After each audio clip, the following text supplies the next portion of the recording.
अद्वै हिरे यांची 9 महिन्यापेक्षा जास्त प्रदीर्घ कालावधीनंतर जेलमधून अटी शर्तीवर जामिनावर सुटका झाल्यानंतर आज प्रथमच ते मालेगावी आल्यावर मोसम पुलावरून त्यांचे जंगी स्वागत झाले। तदनंतर मार्केट कमिटी येथे सभेत रूपांतर झाले। यावेळी त्यांनी उपस्थितांना संबोधित केले। काय बोलले ते यावेळी ऐका सविस्तर। प्रबंधभूमी महाराष्ट्र न्यूजसाठी महाराष्ट्र न्यूज इंचार्ज हरीश मारू। न्यायप्रविष्ट गोष्टींमध्ये गोवण्याचा प्रयत्न केला आणि तुरुंगात टाकलं, परंतु आबाई हारले नाहीत आणि कार्यकर्ते हारले नाहीत। लोकसभेची निवडणूक आली, या ठिकाणी आपल्या सर्वांच्या आवडत्या खासदार डॉक्टर शोभाताई बच्चाव उपस्थित आहेत। मी काही आठवण करून देऊ इच्छितो की आबांनी जो आदेश केला तो आपल्याला विजय पथावर घेऊन गेला। आबा जरी तुरुंगात होते, परंतु त्यांनी तुरुंगातून आदेश केला की कुठल्याही परिस्थितीत डॉक्टर शोभाताई बच्चाव या निवडून आल्या पाहिजे। कारण या धुळे लोकसभा मतदारसंघाचा इतिहास आहे की अद्वै आबा ज्याच्या पाठीमागे उभे राहतात तो खासदार झाल्याशिवाय राहत नाही। आणि याचा परिपाक म्हणून संबंध देशात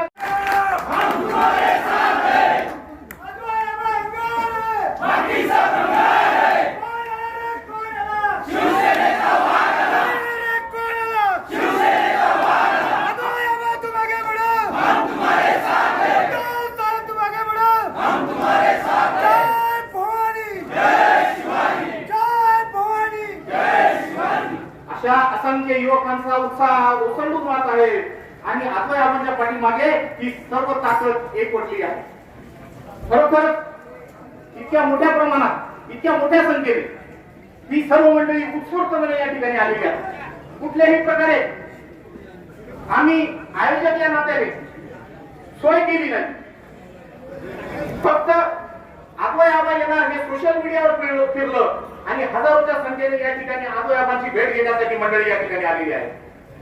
खरोखरच ही कुठेतरी खुंजात प्रत्येकाने मानलेली आहे की कुठल्याही परिस्थितीत या मालेगाव तालुक्यामध्ये बदल घडवल्याशिवाय थांबायचं नाही। आणि त्यामुळे आज या ठिकाणी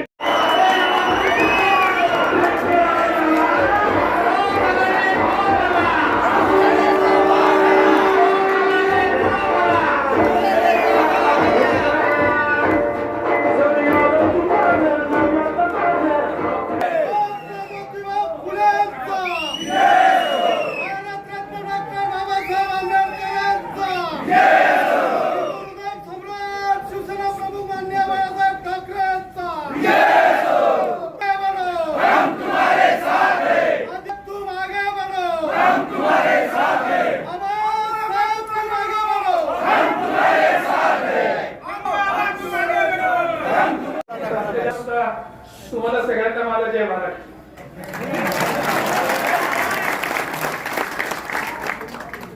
आपल्याला सगळ्यांना आठवत असेल गेल्या काही दिवसांपूर्वी उद्धव साहेबांचं भाषण झालं आणि भाषणाची क्लिप आपल्याकडे सगळीकडे बघायला मिळाली, पेपरमधून वाचायला मिळालं आणि उद्धव साहेब म्हटले आता खूप झालं, सहन होत नाही, आता ही लढाई शेवटची आहे, एक तर तू राहशील नाही तर मी तरी राहील।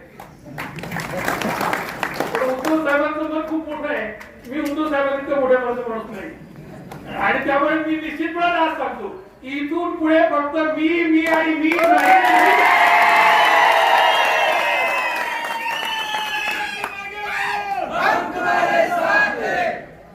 आणि आपल्याला सगळ्यांना सांगायला मला खरंच आश्चर्य वाटतंय की तुम्हाला सगळ्यांना माहिती आहे की नाही, पण आज मी मालेगाव गेला कळल्याबरोबर रात्री 12:30 वाजता मालेगाव सुटून त्यांनी इथून पालन केलेलं आहे आणि त्यांनी ड्रायव्हरचं आणि एवढी जर आपली भीती असेल सांगतील त्याला काय। आज मला स्वतःला तुरुंगात आल्यानंतर ज्या पद्धतीचं स्वागत तुम्ही केलं, मला वाटतं नाशिक जिल्ह्याच्या किंवा महाराष्ट्राच्या इतिहासामध्ये तुरुंगात बाहेर आल्यानंतर अशा पद्धतीचं स्वागत कोणाचं झालं असेल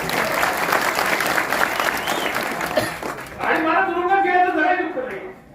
कारण ज्या दिवशी शिवसेनेमध्ये जाण्याचा निर्णय सन्माननीय राऊत साहेबांसमोर, सन्माननीय उद्धव साहेबांच्या समोर आमचा झाला, त्याच दिवशी मला उद्धव साहेबांनी सांगितलं होतं की अशा अशा पद्धतीचं काम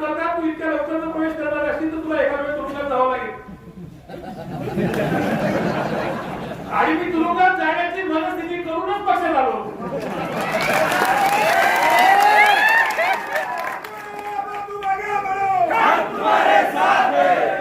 पण आता आपलं दुर्दैव असं आहे की काही काही लोकांचं टायमिंग चुकतं आणि शिक्षण खोटं असलं स्वतःची डिग्री खोटी असली की त्या लोकांना अक्कली कमी असते. नेमकं मला विधानसभेच्या निवडणुकीला तुरुंगात टाकलं पाहिजे होतं तरी लोकसभेच्या निवडणुकीत तुरुंगात टाकलं. आणि त्यामुळे ताई तुम्हाला थोडीशी मदत करायला मी कमी पडलो. माझ्यापर्यंत सगळ्यात बातम्या इथे येत होत्या. मी सातत्याने न्यूजपेपर वाचत होतो. मला टीव्ही काही उपलब्ध होऊ दिला नव्हता आणि न्यूजपेपर मधनं काय काय चाललं हे सगळं मला लक्ष देत होतं. ताईंची उमेदवारी जाहीर झाली आणि ताईंची उमेदवारी झाल्यावर मला समाधान वाटलं की योग्य रीतीने आपण ही निवडणूक हाताळू शकतो. काही लोकांनी मालेगाव शहरामध्ये किंवा इतर ठिकाणी थोडंसं नाटक उभं केलं आणि ते केल्याच्या नंतर ताईंच्या उमेदवारीला अडचण होती का काय अशी परिस्थिती वाटायला लागली. मी तुरुंगामधनं सर्वांना पत्र लिहिलं आणि त्या पत्रामध्ये लिहिलं की कुठल्याही परिस्थितीत आता शोभाताईंची उमेदवारी बदलू नका, त्याच्या व्यतिरिक्त कोणीही निवडून येऊ शकत नाही. आणि मी लगेच सांगितलं की तू ताईंना फोन कर, त्यांना शिवसेनेच्या कार्यालयात बोलव आणि शिवसेनेकडनं ताईंचा मालेगाव सत्कार करून त्यांना जाहीर पाठिंबा देऊन टाक. मालेगाव तालुक्यात शिवसेना असली म्हणजे बाकी सगळे आपाप असतात. त्यामुळे ताईंना भरपूर आणि शेवटच्या 8 दिवसामध्ये तुम्ही सगळ्यांनी काम केलं. मी तर पहिल्या दिवसापासून यांना सांगत होतो की सक्रिय व्हा ताईंच्या प्रचारात जा. पण यांना सगळ्यांना असं वाटायचं की सक्रिय प्रचारात झाल्यानंतर माझ्या जामीनाला काही अडचण होईल आणि आता 2 दिवसात जामीन होईल, 4 दिवसात जामीन होईल अशी वाट त्याला उशीर झाला. आणि मग शेवटच्या 8 दिवसात जेव्हा मी खूप जास्त चिडलो तेव्हा मग ते सगळे कामाला लागले आणि म्हणून मी नसताना सुद्धा तुम्हाला आम्ही मत देऊ शकतो. आणि हा आकडा लक्षात ठेवा, हा पक्षाचा आकडा नाही, हा आकडा कुठल्या नेत्याचा आकडा नाही, हा कुणाचा आकडा नाही. ही जी मत आहे ही व्यक्तिगत माझ्या विश्वास ठेवणारी मत आहे. मागच्या वेळेस आमचा मुलगा पळून गेला होता तरी आम्हाला 72,000 मत होते आणि यावेळेस तरी तुम्हाला 72,000 मत. ही 72,000 मत ही फक्त माझ्यावर प्रेम करणारी आणि मी ज्या ज्या वेळेला या सगळ्यांपर्यंत जातो, ज्या ज्या वेळेला या सगळ्यांशी बोलतो त्या वेळेला निश्चितपणे माझा मान ठेवून या ठिकाणी आम्ही खासदार निवडून दिलेले आहे. लोकांना आश्चर्य वाटतं की प्रतापदादा सोनवणे या मतदारसंघाचे खासदार झाले, अमरीशभाई बोलूच शकत नाही. असं सगळ्यांनी पूर्ण मनाला चांगलं बांधला होता. ज्या पद्धतीचा खर्च, ज्या पद्धतीची सगळी यंत्रणा या ठिकाणी उतरली होती. मी एकदा बाहेर निघालो, माझ्याबरोबर जिजाब सर निघाले आणि आणखी आमचे ते संजीव दसपुते म्हणून एक आहेत ते, आम्ही 3च लोक होतो. अख्खा तालुक्यातले कार्यकर्ते माझ्याबरोबर नव्हते पण आम्ही 3 जण जेव्हा बाहेर निघालो आणि ज्या वेळेला गावोगाव मी एकट्याने सभा घेतल्या, 1 रुपया खर्च न करता प्रतापदादा सोनवणे या मतदारसंघाचा आमचे खासदार झाले हे आपण सगळ्यांनी पाहिलं. आणि त्यावेळेला प्रतापदादांनी खूप चांगलं काम 5 वर्ष केलं, आम्हाला सगळ्यांना खूप सांभाळून घेतलं. मध्यंतरीच्या काळात आमचा थोडासा विश्वास होता, डॉक्टर बांबरेंना निवडून द्यायला आम्ही सगळे जबाबदार होतो पण त्यांनी आमच्या कार्यकर्त्यांची काळजी केली नाही, मालेगाव तालुक्याकडे लक्ष दिलं नाही. आणि विशेष करून गडबाजी राजकारणामध्ये कशी होईल, खालच्या जिल्हा परिषदच्या महापालिकेच्या निवडणुकांमध्ये पक्षाचं नुकसान कसं होईल, त्यांच्या गटाची माणसं कधी सांभाळली जातील, अशा पद्धतीचं सातत्यानं राजकारण त्याचं राहिलं. आणि त्यामुळे त्यांना आज जो पराभव पाहावा लागलेला आहे हा काही कोणी दिलेला पराभव नाही, हा त्यांच्या स्वतःच्या कर्माने त्यांना मिळालेला आहे असं मला निश्चितपणे वाटतं. आज काही तुम्ही या ठिकाणी परत आल्या तेव्हा प्रतापदादांची जी पोकळी आम्हाला निर्माण झाली होती ती तुमच्या निमित्तानं भरून मिळेल. आणि या सगळ्या कार्यकर्त्यांना निश्चितपणे तुमच्याकडे मातृत्व आहे, तुम्ही माता आहात म्हणून माता म्हणून या सगळ्यांना सांभाळाल आणि या सगळ्यांना येणाऱ्या काळात चांगला विकासाकडे आपण घेऊन जाऊ अशी माझी अपेक्षा आहे. तुम्ही निवडून आल्यात त्याबद्दल तुम्हाला मी मनापासून शुभेच्छा देतो आणि नुसत्या खासदारकीच्या शुभेच्छा तुम्हाला देऊन चालणार नाही. पुढच्या वर्षी या देशाच्या मंत्रिमंडळात तुम्ही असणार आहात का माझ्या शब्द लक्षात ठेवा. हे सरकार टिकत नाही, आपलं सरकार येणार आणि ताई मंत्री होणार हा शब्द मी आज तुम्हाला जाहीरपणाने सांगतो. आज जी काही परिस्थिती आपल्या तालुक्यामध्ये आहे, जी काही परिस्थिती आजूबाजूच्या परिसरामध्ये आहे, या सगळ्यांचा निश्चितपणे आढावा घेऊन आपल्याला मतांचा बारीक अनालिसिस करून कामाला लागायचं. कारण नुसतं माझ्या विधानसभेपुरतं काम करून चालणार नाही, मी पक्षाचा उपनेता आहे आणि मी तुम्हाला शब्द दिला मला लढायचं आहे ते आमदार होण्यासाठी नाही, मला लढायचं आहे ते सन्माननीय उद्धव साहेबांना महाराष्ट्राचं मुख्यमंत्री करण्यासाठी. ज्या ज्या मतदारसंघात जाता येईल, ज्या ज्या ठिकाणी ताकद लावता येईल तेवढ्या ताकदीनिशी आपल्याला सगळ्यांना काम केलं पाहिजे आणि तेवढे जास्तीत जास्त आमदार की महाविकास आघाडीचे मग तो काँग्रेसचा असला तरी चालेल, राष्ट्रवादीचा असला तरी चालेल, तो शिवसेनेचा असला तरी चालेल, पण आपले सगळे आमदार निवडून आणले पाहिजे या भूमिकेत आपल्याला काम करायचं आहे. आता जे काही सर्वेचे रिपोर्ट आपल्या पक्षाकडे उपलब्ध आहेत, विरोधी पक्षांकडे उपलब्ध आहेत, ते पाहिल्यानंतर आजच आपण 180 प्लस आहोत. त्यामुळे 180 पार आपण झालेलो आहोत, आपल्याला 200 पार व्हायचंय आणि निश्चितपणानं तशा पद्धतीच्या उमेदवार आपण घेणार आहोत. आज जागा वाटपामध्ये आपण सगळ्यांच्या पुढे आहोत. आपलं बऱ्याचशापैकी जागा वाटप सुद्धा संपलेलं आहे आणि उमेदवार निश्चित सुद्धा बऱ्यापैकी झालेल्या आहेत. येणाऱ्या काळामध्ये तुम्हाला पाहायला मिळेल की लोकसभेच्या निवडणुकीमध्ये जसं सगळे पक्ष परस्पर आपापल्या सीट डिक्लेअर करत होते, लोक कामाला लागत होते, तसं कुठलंही जुनी तिन्ही पक्षांमध्ये कुठलेही मतभेद न होता पटापट जागा डिक्लेअर होते आणि लोक कामाला लागतील आणि आधी कामाला लागल्याचा आपल्याला फायदा मिळणार आहे. आज त्यांच्यामध्ये जागा वाटप होत नाहीये, त्यांच्यामध्ये संघर्ष खूप आहे आणि तो संघर्ष केल्याच्या नंतर त्यांना या उमेदवार द्यायच्या. मी पक्ष सोडला तेव्हा सांगितलं होतं की अजून 50 लोक जे भारतीय जनता पक्ष सोडून देणार आहेत. त्यातले आता 10-15 लोक तर आतापर्यंत आले. उन्मेष दादाला पण मी त्याला आणणार होतो का तो माझा मित्र आहे म्हणून उन्मेष दादा मी जेलमध्ये असताना येऊन गेलो. पण ते 50 लोक जे तिकडून येणार होते, आता मला सांगावं लागेल की अजित पवारचा पण पक्ष कुठला म्हणजे 100 लोक तिकडून येणार आहेत. कारण ज्याला तिथं आमदारकी निश्चित होती त्याच्या जागी दुसऱ्याला तिकीट गेलं. कोण माणूस सहन करणार आहे, किती लोक अन्याय सहन करणार आहेत आणि त्यामुळे येणाऱ्या लोकांची संख्या इतकी मोठी राहील. विशेषतः काँग्रेस, राष्ट्रवादी काँग्रेस आणि शिवसेनेमध्ये इतक्या मोठ्या पद्धतीने आपल्याला प्रवेश मिळाला आहे की हे सगळं चित्र या 2 महिन्यामध्ये महाराष्ट्रामध्ये बदलत आहे. प्रत्येक माणसाचं माझ्यासारखं धाडस करून 1 वर्ष 2 वर्ष आधी पक्षात प्रवेश करण्याची हिंमत नसते. त्यामुळे बरीचशी लोक थांबली आहेत. काही लोकांची सरकारमध्ये कामं थांबली आहेत, काही आमदारांचे फंड तिथं अडकलेले आहेत आणि त्यामुळे सगळे लोक थांबले आहेत. पण जशी जशी निवडणूक जवळ येईल तशी तशी मोठ्या पद्धतीने प्रवेश होताना आपल्याला माणसं दिसतील आणि मोठ्या पद्धतीने आपण या महाराष्ट्रामध्ये सत्ता संपादित करणार आहोत.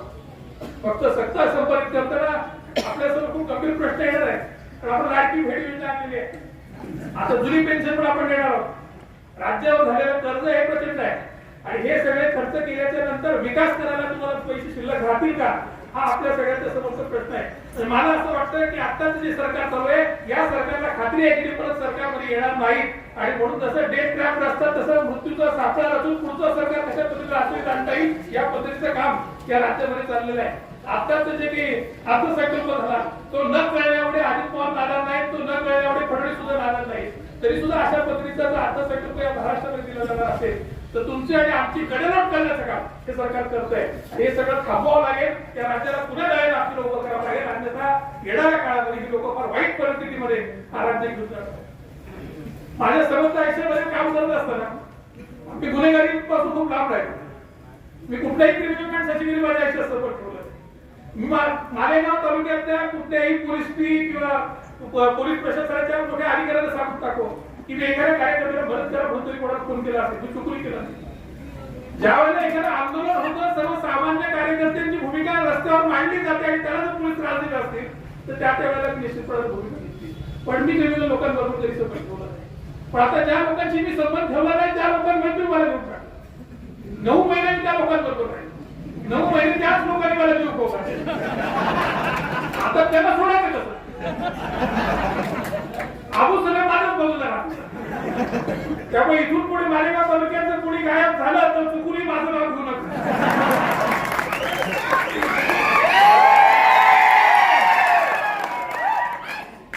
आता तुम्ही जे शिकवलं ते आम्ही शिकलो आणि तुम्हाला सगळ्यांना सांगतो की खूप झालं. सहनशीलतेची हद्द संपलेली आहे. आता सहन करायचं नाही. आपल्या शिवसेनेची निशाणी काय आहे? शेंबा आहे. खालून लावा जाळ काढा. एकाला सुद्धा सोडायचं नाही. आपल्या गावात वेळो वागणं वागताय कामाने सत्ता आहे म्हणून कोणी मस्ती करत असेल, कोणी पदाधिकारी तुम्हाला त्रास देत असेल, सर्वसामान्य बहिणींना आपल्या त्रास दिला जाणार असेल तर जागेवर ठेचून काढा. यापुढे मालेगाव तालुक्यातला शिवसेनेचा कार्यकर्ता हा पोलिसांची भीती बाळगणार नाही, हा सरकारची भीती बाळगणार नाही. तो रस्त्यावर येणार म्हणजे येणार आणि तुम्हाला घराच्या बाहेर निघणं सुद्धा मुश्किल करणार. या भूमिकेत तुम्हाला आम्हाला आक्रमकपणाला कामाला लागायचंय आणि जर अशा पद्धतीने आक्रमकपणाला आपण घडलो नाही तर हे निवडणुकीमध्ये आपल्याला प्रचंड सर्वसामान्य मतदारांना लोकांना त्रास देणार आहे आणि तो त्रास वाचवायचा आहे. काही लोकांना पैशाची मस्ती आलेली आहे. 5-5, 10-10 हजार कोटीच्या चप्पत्या यांच्या मंत्रिपदाची जेव्हा त्यांनी उभ्या केल्या तर त्या पैशाची चिंता करू नका. विखे पाटलाची निवडणूक तुम्ही पाहिली असेल, 250 कोटी रुपये खर्च केले, 250 कोटी रुपये खर्च करून लोकसभेत त्यांचा पराभव झालेला आहे. तर मालेगाव तालुक्यातली जनता पैसे तुमचे घेणार, पण मत मानच घेणार.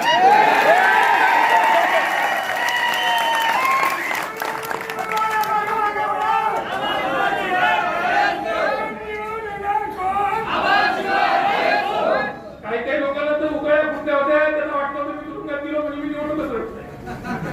मी तुरुंगात सुद्धा निवडणूक लढत सांगितलं होतं. आता सुद्धा मी बाहेर राहू नये म्हणून सुप्रीम कोर्टामध्ये राज्य सरकारनं माझं बेल रद्द करावं म्हणून दाखल केलेलं आहे. आणि सुप्रीम कोर्टाने उद्या माझा बिल रद्द केला तरी सुद्धा मी तुरुंगातनं लढणार आहे. आणि शिवसेनेचं तिकीट मी तुरुंगात असलो तरी माझंच आहे.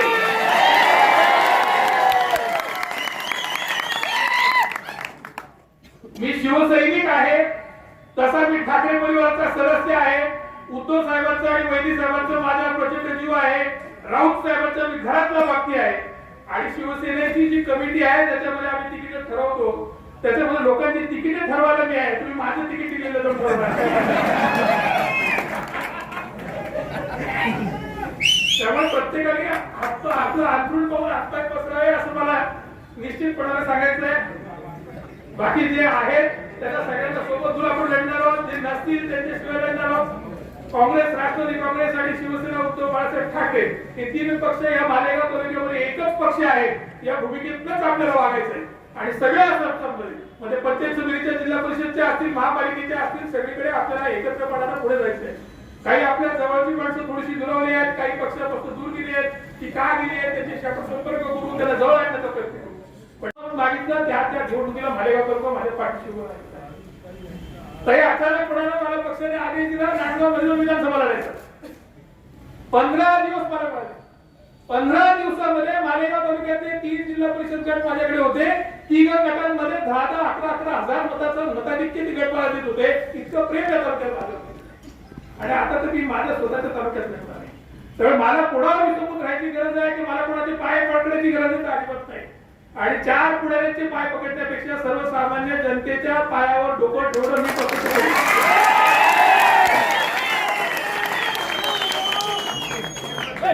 त्यामुळे सगळ्यांनी निश्चितपणे लक्षात घ्यावं की थेट माझ्या मतदाराशी कनेक्ट असलेला माणूस आहे.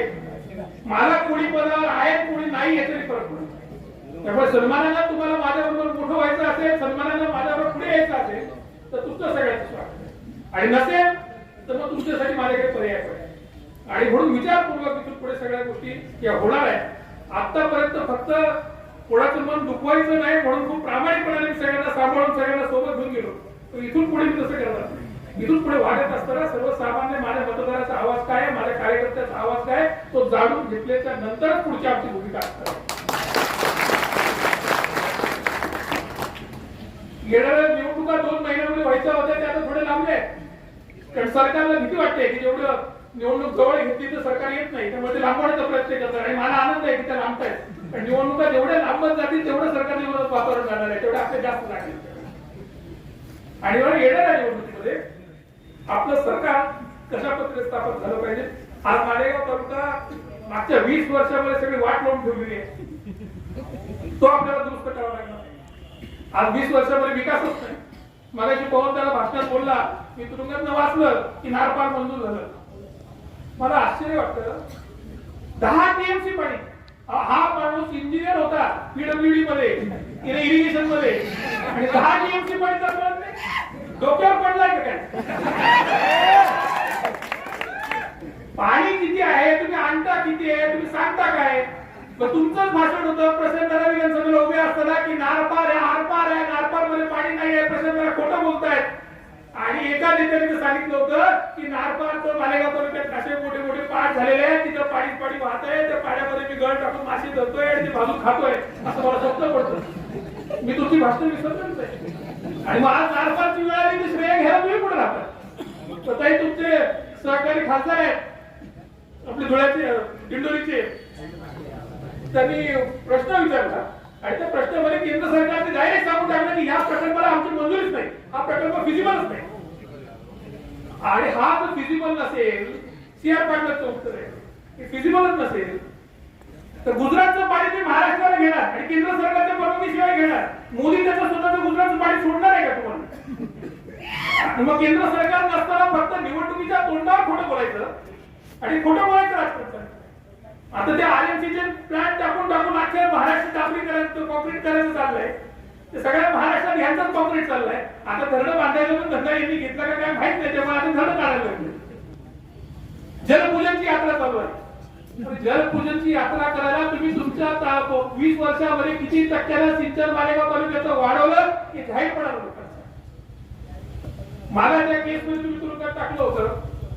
या केसमध्ये जेव्हा मला जामीन दिला त्यावेळेला माननीय न्यायालय म्हटलं की ही फौजदारी केस होऊ शकत नाही, ही दिवाणी केस आहे, दिवाणी न्यायालयात जा. माझ्याकडे तुम्ही आले कशाला? पण हे ऐकायला मला नको म्हटलं. आता ती नाही दिवाणी न्यायालय, फौजदारी मध्ये मला याची काही दिसत नाही. आणि दिवाणी न्यायालयात सुद्धा काही ते संस्थेलाही पैसे बुडवायचे नाहीत, त्याच्या संचालकालाही पैसे बुडवायचे नाहीत. ताई आणि मी जिल्हा बँकेला होतो तेव्हा आम्ही दिलेलं कर्ज आहे. जिल्हा बँक 2012 पासून 2017 पासून जिल्हा बँकेकडे प्रशासक आहे. प्रशासक असल्यापासून आम्ही त्यांच्याकडे मागणी करतोय की आम्हाला याचं ओटीएस करून द्या. वन टाइम सेटलमेंट दिलं तर आम्ही पैसे भरायला तयार आहोत. जिल्हा बँकेने लेखी पत्र दिलेलं आहे, कोर्टात दाखवलं की आम्ही वन टाइम सेटलमेंट करणार नाही, आम्हाला पूर्ण पैसे हवे. आता पूर्ण पैसे तुम्ही भरणार का? प्रत्येक माणूस व्याजात सवलत घेतल्याशिवाय कर्ज भरतो का? नाही, भरायचं कसं? एवढा हा टेक्निकल गोष्ट आहे. कोर्टाला खोटे कागद दाखवले गेले की 1.5 कोटीचं मॉर्गेज पुन्हा दिलं गेलं. प्रत्यक्षात कोर्टात मी कागद दिले की आम्ही 10.5 कोटी रुपयाचं मॉर्गेज दिलं, त्या व्यतिरिक्त कोर्टात सिक्युरिटी दिली आणि म्हणून मी आज जामीनदार आहे. तर प्रत्येक बळाला खोट्याने बळा या सगळ्या प्रकारात झालेला आहे. आणि ज्या दिवशी ही केस निकाली लागेल त्या दिवशी सांगतो मी माफ करणार नाही. ज्या ज्या पोलिसांनी माझ्या खटले भरले त्याच्यापासून, ज्या ज्या अधिकाऱ्यांनी भरले त्याच्यापासून बँकेपर्यंत सगळ्यांवरती 300 कोटी रुपयाचा अफूनुसरीचा दावा मी ठेवणार. नुसतं बँकेवर आहे, पोलिसांवर ठेवणार नाही. तर तुम्हाला तपास केल्याशिवाय गुन्हे दाखल करता येत नाही, तपास केल्याशिवाय तुम्हाला अटक करता येत नाही. कुठल्या बेसवर तुम्ही मला 9 महिने ठेवलं? माझ्या आयुष्यातले 9 महिने काढून घेण्याचा तुम्हाला नैतिक अधिकार काय? माझ्या आईने, माझ्या वडिलांनी, माझ्या आजीनी काय यातना भोगल्या, या त्यांच्या आयुष्यात 9 महिने त्यांना यातना देण्याचा तुम्हाला अधिकार काय? आणि कर्ज थकलं म्हणून तुरुंगात ठेवायचं असेल ना, ते नाशिक जिल्ह्याचे हजारो लाखो शेतकऱ्यांना उचलून तुरुंगात ठेवावं लागेल. प्रत्येकाचं कर्ज थकलंय. पण या कर्जाच्या संबंधी श्वेतपत्रिका मी काढणार आहे. याच्यात ते सगळे पुरावे मी जनतेसमोर पाठवणार आहे. आणि ते पाठवत असताना सन्मान्य मंत्री मोदयांनी काय काय घोटाळे करून ठेवलेले आहेत, यांच्या ईडीकडे, सीबीआयकडे मी काय काय तक्रारी दाखल करून ठेवलेल्या आहेत, याची उत्तरं दिलेली नाहीत. त्याची संपूर्ण प्रश्नावली तुम्हाला छापणार आहे, त्याची उत्तरं त्याला या निवडणुकीला सामोरं जाताना द्यायची आहेत. आणि इतकी स्ट्रॉंगली दाखल करून ठेवली आहेत. माझ्या नेत्याचे नाहीत, राऊत साहेबांच्या सुद्धा नावाने मी तक्रारी दाखल करून ठेवलेल्या आहेत. आणि फक्त निवडणूक होऊ द्या. मागच्या महिन्यात मंत्र्याला तुम्हाला आठवत असेल, मागच्या मंत्र्याला मला 8 दिवस तुरुंगात ठेवलं होतं. मी त्याला 18 महिने तुरुंगात टाकलं. या पालकमंत्र्यांनी मला 9 महिने तुरुंगात ठेवलं. याला किती दिवस तुरुंगात टाकले होतं? त्यामुळे असल्याकडे माफी नाही, व्याजासह परतफेड करायला. आणि हिशोबाला मी खूप पक्का आहे. मी कॉमर्सचा विद्यार्थी आहे, मी मॅनेजमेंटचा विद्यार्थी आहे. माझा हिशोब चुकत नाही. त्रास भोगावा लागला याचा सगळ्याचा पुरेपूर बदला आपण सगळे घेऊ. या निवडणुकीच्या बाबतीमध्ये कोणाला शंका वाटत असेल तर माझ्या मला शंका नाही. आज जी तुम्ही मिरवणूक काढली, आज जे तुम्ही प्रेम दिलं ना, हे अनेक लोक आमदार झाले, खासदार झाले, मंत्री झाले, पण त्यांना हे प्रेम पाहायला मिळालं नाही. एखाद्या महाराष्ट्राचा मंत्री होण्यापेक्षा सुद्धा आज तुम्ही जे प्रेम दिलं हे माझ्यासाठी अत्यंत महत्वाचं होतं. याची जाणीव ही जन्मभर ठेवेल. ज्या प्रेमाला, ज्या विश्वासाला तुम्ही सगळेजण माझ्यावर राहिला आणि माझ्यावर वाटते ते आरोप झाले तरी देखील तुम्ही हटला नाही, याचा मला नितांत आनंद आहे. इथून पुढे काय करणार आहे, यांची बुद्धिमत्ता किती आपल्याला माहिती आहे. आता पुढे यांच्याकडनं जेलला जाऊन मी घाबरत नाही हे कळलं. अजून पुन्हा टाकलं तरी मी लढणारच हे कळलं. तुम्हाला सगळ्यांना पाहून ते हारणार हे पण कळलं. आता पुढे काय, आता पुढे काही नाही. हे आपल्या नावाने खोटे मॅसेज तयार करतील, खोटे व्हिडिओ तयार करतील, खोट्या क्लिप तयार करतील, पण मी तुषार दादा नाही.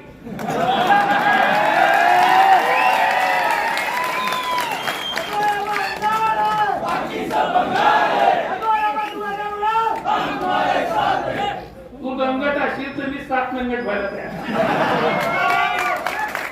त्यामुळे माझ्याशी खेळायचं. आणि घेतला तर मग तुमच्या काय उद्योग आहेत, तुमच्या परिवाराचे काय उद्योग आहेत, तुमच्या चिरंजीवाचे काय उद्योग आहेत ते सगळ्या महाराष्ट्राला कळल्याशिवाय राहणार नाही. आता त्या बाई सध्या तेलंगणाने तुरुंगात गेले तुमच्या नाशिकच्या पदाधिकारी आहेत ते. त्यांचं काय चाललंय ते मालेगाव तालुक्याला मी सांगायचं का? कोणाच्या घरापर्यंत तुम्ही येत नाही, कोणाच्या घरापर्यंत तुम्ही जाऊ नका. हे प्रामाणिकपणा मला सांगायचं. राजकारणासारखंच राजकारण आपण करू. निवडणूक येणार आहे, जाणार आहे. आज मी जिंकलो तर उद्या मी हारणार आहे. कधी ना कधी प्रत्येकाला थांबायचं आहे आणि ती मानसिकता असली पाहिजे. आपण आवडपट्टा घेऊन आलेलो नाही. त्यामुळे शत्रुत्व करू कायम आपण त्या ठिकाणी स्वतःला मालक करू. या अशा आयुष्यात जगू नये यामध्ये मी आहे. त्यामुळे मागची नांदगावची विधानसभा हरल्याच्या नंतर माझा आणि पंकज भुजबळांचा आजही अतिशय चांगले संबंध आहेत. माझे आणि सुहास अण्णांचे पण अतिशय चांगले संबंध आहेत. राजकारणात त्यांचा माझा विरोध राहील, राजकारणात त्यांचे माझे पक्ष विरोध राहतील, पण व्यक्तिगत दुश्मनी आमची नाही. तसं व्यक्तिगत दुश्मनी राजकारणात करू नका. व्यक्तिगत तुम्हाला राजकीय विरोध काय असेल तो करा. तुमच्या राजकीय विरोधाला राजकीय विरोध आम्ही करू. माझे वडील आणि प्रसाद बाबू किंवा पप्पा डॉक्टर बळीराम भिडे हे समोरासमोर निवडणुका लढायचे. सुरेश निकम आणि माझे वडील समोरासमोर निवडणुका लढायचे. पण ते एकमेकांच्या समोर विधानसभा लढत असताना सुद्धा प्रसाद बाबूच्या घरी जायला किंवा सुरेश मीनाच्या घरी जायला मला माझ्या वडिलांना विचारावं लागत नाही. आमचे कौटुंबिक संबंध कालही चांगले होते, आजही चांगले आहेत आणि भविष्यातही चांगले राहतील. आणि ही जी परंपरा ह्या मतदारसंघामध्ये आम्ही पिढ्यानपिढ्या निर्माण करून ठेवली आहे. ही परिस्थिती तुम्ही बदलायला होता आणि बदलायला लावलं तर तुमचं आता वय झालंय, माझं वय बाकी आहे. मग तुमच्या पोराबाळांना मालेगाव फिरणं सुद्धा मुश्किल नाही. आणि त्यामुळे निवडपणाला सांगतोय की इथून पुढचं राजकारण शांतपणाने करा. डोक्यात मी राग घातलेला नाही, तुम्हाला घालायला लावू नका. आणि मी राग घालायला लावला तर माझी निशाणी मशाल आहे, मी जायशिवाय राहणार नाही एवढं प्रामाणिकपणे सांगतो. तुम्ही सगळ्यांनी जे प्रेम मला दिलं 9 महिने मी नसताना सुद्धा माझ्यावर तुमचं प्रेम कायम होतं, इथून पुढे कायम राहील. अशाच तुमच्या प्रेमामध्ये, तुमच्या विश्वासामध्ये कायम मला राहू द्या. तुमच्या प्रेमाला, तुमच्या विश्वासाला माझ्या जन्मामध्ये कधीही तडा जाणार नाही हे प्रामाणिकपणाने तुम्हाला सांगतो. आणि जे इतकं मोठं स्वागत तुम्ही आज माझ्या केलं आहे तर खऱ्या अर्थानं माझं मन भरून आलं. हे भाग्य या महाराष्ट्रातल्या अनेक बड्या बड्या नेत्यांना मिळालं नाही, तुमच्या निमित्तानं आज मला मिळालं. त्याबद्दल मी तुमचा सगळ्यांचा कृतज्ञ झालोय. मला आपण सगळ्यांनी जे प्रेम दिलं त्याबद्दल खूप खूप मनापासून आभार, खूप आपल्या सगळ्यांचे ऋण मानतो. अजून खूप काही बोलायचं होतं पण मी ठेवतोय, कारण मी सन्माननीय राऊत साहेबांना सांगितलंय की सप्टेंबरच्या पहिल्या आठवड्यात गणपती बसण्याच्या आधी त्यांनी इथे यावं. काँग्रेसकडनं पण आपण नेत्यांना बोलवणार आहोत, राष्ट्रवादीकडनं पण बोलवणार आहोत आणि 3 खासदार जे आपले महाविकास आघाडीचे या जिल्ह्यात निवडून आले त्यांचा सगळ्यांचा आपल्याला सत्कार करायचा आहे. आणि मग त्या अनुषंगाने काही गोष्टी मी ठेवल्या आहेत की ते मी बोलीन, कारण मी बोलल्यानंतर माझ्या नेत्याला त्याचं उत्तर द्यावं लागणार. आणि त्यामुळे निश्चितपणाने राऊत साहेब आणि मी सारखेच आहोत. मी राऊत साहेबांचा चेहरा एकदम परफेक्ट फिट होतो. त्यामुळे माझा नेता येऊन तुला निश्चितपणाने या सगळ्या गोष्टीची उत्तरं देईल. आणि पुढच्या सभेच्या निमित्तानं राहून 9 महिन्यामध्ये खूप दुरावा झाला. मी सातत्यानं लकीकडे चौकशी करत होतो. मालेगाव तालुक्यामध्ये अनेक कार्यकर्ते आपले जगावले, ज्यांच्या सहवेदनेमध्ये मला सहभागी होता आलं नाही. पण काशीराजींना पण आज गाडीत बोललो की माझी सगळ्यात पहिली भावना तीच आहे. त्या 9 महिन्यामध्ये माझ्या जवळची दिल्ली माणसं मला सोडून गेली आहे. मला त्या प्रत्येकाच्या घरी जाऊन पहिल्यांदा सहवेदना व्यक्त करायची आहे. अनेक लोक माझे आजारी आहेत ज्यांच्या जवळ मला जायचं आहे. अनेक माझे सेनापती आजारी पडले आहेत तर ते सेनापती घरी बसले आहेत म्हणून त्या हिमतीवर मी इथं लढतोय. त्या माझ्या सगळ्या सेनापतींना प्रथमतः येतो आहे. सुटका झाल्याच्या नंतर मी मातोश्रीवर गेलो, सन्मान्य पक्षप्रमुखांना भेटलो आणि शिवसेनेमध्ये आमच्यासाठी पक्षप्रमुखांचा आदेश हा अंतिम असतो. त्यांनी मला आदेश दिलेला आहे की मी मालेगाव बाह्य विधानसभा मतदारसंघातून उमेदवारी करायची आहे आणि त्या दृष्टीने सगळ्या कार्यकर्त्यांनी कामाला लागण्याचा संदेश त्यांनी दिला आणि तो त्यांचा संदेश घेऊन मी या ठिकाणी आलो. आज आल्यानंतर मला अपेक्षा नव्हती की इतक्या मोठ्या प्रमाणामध्ये माझं स्वागत या मतदारसंघातले आणि तालुक्यातले सगळे जण लोक करतील. तर मी खूप सगळ्यांचा आभारी आहे की खूप भरपूर प्रेम तुम्ही मला दिलं. आणि 9 महिने सुद्धा मी तुरुंगात असताना जी शिवसेनेची ताकद आहे ती आमच्या सगळ्या शिवसैनिकांनी टिकून ठेवली. निश्चितपणाने येणाऱ्या निवडणुकीमध्ये या महाराष्ट्रात सन्मान्य उद्धव साहेबांच्या नेतृत्वामधलं महाविकास आघाडीचं सरकार आम्हाला आणायचं आहे. सन्मान्य उद्धव साहेबांना मुख्यमंत्री करायचं आहे आणि त्यासाठी आम्ही सगळेजण अविरत प्रयत्न करणार आहोत. बाबा 9 महिन्यांचा नाही, आज जे स्वागत झालं त्याबद्दल मी सगळ्यांचा आभारीच आहे. मला स्वतःला अपेक्षा नव्हती महाराष्ट्राच्या एखाद्या मंत्र्याचं सुद्धा मंत्री झाल्यावर असं स्वागत झालं नसेल. इतक्या जल्लोषात लोकांनी माझं स्वागत केलं, इतका आनंद लोकांच्या चेहऱ्यावर पाहायला मिळत होता. त्यामध्ये मी कायम रूढीच आहे. उपनेता म्हणून माझं निश्चितपणानं नियोजन आहे. पक्षाने ज्या जबाबदाऱ्या टाकल्या आहेत त्या पद्धतीने आता तिकीट निश्चितीवरती आमचं काम चालू आहे. आणि फक्त ह्या मतदारसंघात किंवा आजूबाजूच्या मतदारसंघात नाही तर सर्वत्र उत्तर महाराष्ट्रामध्ये ज्या ज्या ठिकाणी पक्ष जबाबदारी देईल त्या त्या मतदारसंघामध्ये जाऊन तिथले आमदार निवडून आणायचं काम हे आम्ही सगळेजण मिळून करू. बाबा भाषणामध्ये तुमच्यावरती दाखल झाली की दिवाणी न्यायाधिकांना फौजदारी केली, काय कोणी केलं असेल हे सगळं? नाही, या संबंधी मी बोललेलो नाही. हे मला जामीन देताना माननीय न्यायमूर्तींनी बोललेले आहेत. आणि हे जे केलं ते सत्ताधाऱ्यांनी केलं. आज या देशामध्ये लोकशाही नावाची गोष्ट शिल्लक राहिलेली नाही आहे. आज आपण पाहिलं असेल की महाराष्ट्रात या देशातल्या 2 मुख्यमंत्र्यांना एका वेळी तुरुंगात जायला लागलेलं आहे. आणि मग मुख्यमंत्री जर तुरुंगात जायला लागले असतील ही आणीबाणीपेक्षा सुद्धा भयंकर परिस्थिती या देशामध्ये निर्माण झालेली आहे. आणि ती रोखण्याच्यासाठी हे सगळे जणांना आम्हाला घरी काढावं लागेल. आज जे केंद्रातलं सरकार असेल नाही तर राज्यातलं सरकार असेल, ही सरकार आम्ही बदलल्याच्या शिवाय पुन्हा लोकशाही प्रस्थापित होऊ शकत नाही हे आम्हाला समजलंय. आणि यासाठी स्वातंत्र्य सैनिकांसारखं कितीही वर्ष तुरुंगात जावं लागलं तर आम्ही जात राहणार, यांच्याशी लढत राहणार, आता थांबणार नाही.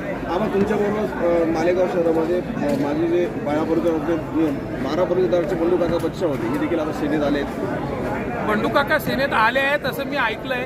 त्यांची आणि माझी कुठलीही सविस्तर चर्चा झालेली नाही. त्यांचे आणि माझे व्यक्तिगत संबंध अतिशय चांगले आहेत. आम्ही अनेकदा सोबत भेटलोय, बोललोय.